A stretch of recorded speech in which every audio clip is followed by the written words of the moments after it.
তোমরা আমাদেরকে কিছু একটু খাবারের ব্যবস্থা করো, আমরা হাঁটতে হাঁটতে ক্লান্ত হয়ে গেছি, সফর করতে করতে ক্লান্ত হয়ে গেছি, আমাদেরকে একটু খাবারের ব্যবস্থা করো। আশেপাশে খাবার কেনার কোনো ব্যবস্থা ছিল না, তোমরা আমাদেরকে একটু হেল্প করো। মানুষগুলি বলল, না, আমরা তোমাদেরকে মেহমানদারি করতে পারবো না, আমরা কোনো সম্মানই তোমাদেরকে করতে পারবো না।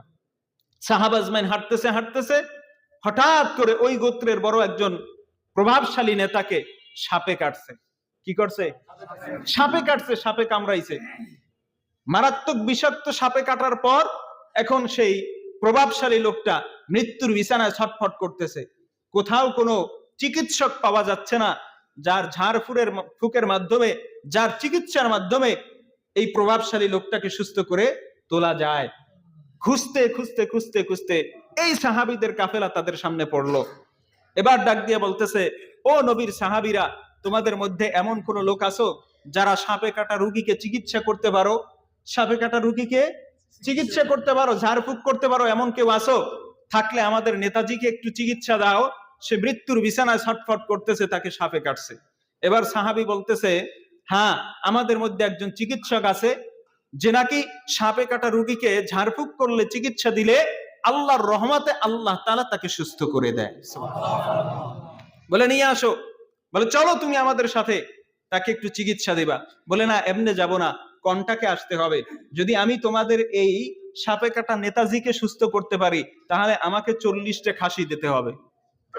কয়টা খাসি? 40টা খাসি দিতে হবে। এটা আমার বানানো কথা না, বুখারী শরীফের হাদিসের মধ্যে আছে। রাসূল আকরাম সাল্লাল্লাহু আলাইহি ওয়াসাল্লামের সাহাবী বললেন, কন্টাকে আসো, কয়টা খাসি লাগবে? 40টা খাসি। আচ্ছা, 40টা খাসির দাম বর্তমান বাজারে কত টাকা? কম না বেশি? মোটামুটি তো একটা অ্যামাউন্ট দাঁড়াবে, ঠিক না? 40টা খাসি দিতে হবে। ঠিক আছে, 40টা খাসি দেব, অসুবিধা নাই, চলো। যাওয়ার পরে নেতাজিকে এবার ঝাড়ফুঁক দিছে, সুস্থ করছে। আল্লাহর রহমতে, আল্লাহর সাহায্যে নেতাজি এবার সুস্থ হয়ে গেছে। সুবহানাল্লাহ। কয়টা খাসি পাইলো? 40টা খাসি পাইলো। অন্য বর্ণনার মধ্যে আসছে 30টা। 30টা হোক, 40টা হোক, সমস্যা নাই। এক কথায় তারা কন্টাক্ট করে খাসি নিয়ে তারপরে সামনে আগাইছে। তাহলে সুস্থ হয়ে গেছে, আল্লাহ সুস্থ করছেন। সুস্থ করার মালিক কে? রোগ দেয় কে? মুক্তি করে কে? কোন ঔষধের ক্ষমতা আছে? ঔষধের যদি ক্ষমতা থাকতো তাহলে মানুষ মারা যাইতো? যিনি ঔষধ আবিষ্কার করছে সে দুনিয়ায় আছে? ঔষধ খাইয়ে যদি সুস্থ হইতো তাহলে তার দুনিয়ায় মানুষ বাঁচতো, মারা যাইতো না। ঠিক কিনা বলেন? তাহলে সব ক্ষমতার মালিক কে? আমার সুস্থতা, অসুস্থতা, আমার সুখ দুঃখ, যাবতীয় সবকিছু আল্লাহর পক্ষ থেকে ফয়সালা হয়, ঠিক না? এবার সাহাবীরা কয়টা খাসি পাইলেন? 40টা খাসি পাইলেন। খুশি না বেজার? খুশি। পেটে ক্ষুধা, মনে রাখতে হবে, পেটে ক্ষুধার কারণেই তো তাদের কাছে খাবার চাইছিল, ঠিক কিনা বলেন? এখন সাহাবীরা বলে, এই খাসি আমরা খাবো না, এই খাসি আমরা খাবো না। কারণ তুমি তাবিজ কবজ দিয়া, ঝাড়ফুঁক কইরা এই টাকা কামাই করছো, এটা হালাল না হারাম, এটা যতক্ষণ পর্যন্ত নবীর কাছ থেকে আমরা ফয়সালা না শুনবো, ততক্ষণ পর্যন্ত এই খাসি আমরা খাইতে পারি। আচ্ছা, হালাল হারামের ব্যাপারে হালাল হারাম তমিজ করার দরকার আছে না নাই?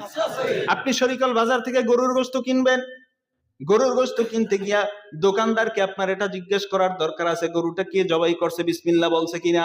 তাহলে যেই সাহাবীরা পেটের ক্ষুধায় মানুষের কাছে খাবার চায়, ওই সাহাবীরাই আল্লাহর ভয়ে 30টা খাসি 40টা খাসি পাওয়ার পরেও সেই খাসি খায় না। ভয়টা কার? ভয়টা কার? দেখেন, আল্লাহর ভয় অন্তরে থাকলে কি হয়? আল্লাহর ভয় অন্তরে থাকলে কি হয়? যারা পেটের ক্ষুধায় খাবার চায়, আবার খাবার পাওয়ার পরেও আল্লাহর ভয়ে খায় না, যতক্ষণ পর্যন্ত নবীর কাছ থেকে এই মাসালা হল না করব, যতক্ষণ পর্যন্ত নবীর কাছ থেকে না শুনবো, ততক্ষণ পর্যন্ত এই খাসি আমরা খাবো না। সুবহানাল্লাহ। সমস্ত সাহাবীরা রাসূল আকরাম সাল্লাল্লাহু আলাইহি ওয়াসাল্লামের কাছে চলে গেছে, জিজ্ঞেস করতেছে, পয়গম্বর, ও পয়গম্বর, আমরা রাস্তা দিয়ে চলতেছিলাম, হঠাৎ করে একটা লোক আসলো, তাদের নেতাজিকে নাকি সাপে কাটছে। জিজ্ঞেস করছে, আমাদের মধ্যে নাকি কোন ভালো চিকিৎসক আছে যারা নাকি সাপে কাটা রোগীকে চিকিৎসা দিলে আল্লাহ তাআলা মাফ করে? এটা কন্টাকের বিনিময়ে আমরা 40টা খাসি নিয়েছি। পয়গম্বর, আপনি একটু বলবেন, এই খাসি খাওয়া আমাদের জন্য হালাল না হারাম? এই খাসি খাওয়া আমাদের জন্য হালাল না হারাম? নবী আকরাম সাল্লাল্লাহু আলাইহি ওয়াসাল্লাম বলেন, এই খাসি তোমাদের জন্য সম্পূর্ণরূপে হালাল। এই খাসি কি সম্পূর্ণ হালাল, তোমাদের জন্য হালাল। আর এই হালাল এটা প্রমাণ করার জন্য আমি নবীকেও একটা দিও। সুবহানাল্লাহ পড়েন। এই খাসি হালাল, তোমাদের হয়তোবা বিশ্বাস হইতে কষ্ট হয়, ঠিক আছে, এর থেকে আমার জন্য একটা ভাগ রাখো। আমি নবী যখন খাবো তখন তো এটা দিনের আলোর মতো প্রমাণ হয়ে যাবে এই খাসির মধ্যে কোনো ভেজাল নাই। তাহলে দেখেন, যেই সাহাবীরা পেটের ক্ষুধায় খাবার চায়, ওই সাহাবীরাই আবার আল্লাহর ভয়ে খায় না। ভয়টা কার? ওয়ামাই ইয়াতাওয়াক্কাল আলাল্লাহ ওয়ামাই ইয়াত্তাকিল্লাহ। যে ব্যক্তি আল্লাহকে ভয় করে, যে ব্যক্তি আল্লাহকে ভয় করে, সে গুনার কাছ থেকে বাঁচতে পারে। ঠিক কিনা বলেন? নবীজি সাল্লাল্লাহু আলাইহি ওয়াসাল্লাম বলেন, এবার একটা কথা, ঠিক আছে তোমরা তো ঝাড়ফুঁক করলা, তাহলে ঝাড়ফুঁক করলা কি দিয়া? ফুজে দিলা? এটা দিলা কি দিয়া? আজকে একটা গোপন কথা বলি, যত পীর বলেন, মাশায়েখ বলেন, মুফতি বলেন, মুহাদ্দিস বলেন, যত বড় বড় আল্লাহওয়ালা বলেন, প্রত্যেকের পানি পড়ার ফুয়ের চালান হলো আলহামদুলিল্লাহ সূরা। কোন সূরা? আলহামদুলিল্লাহ সূরা।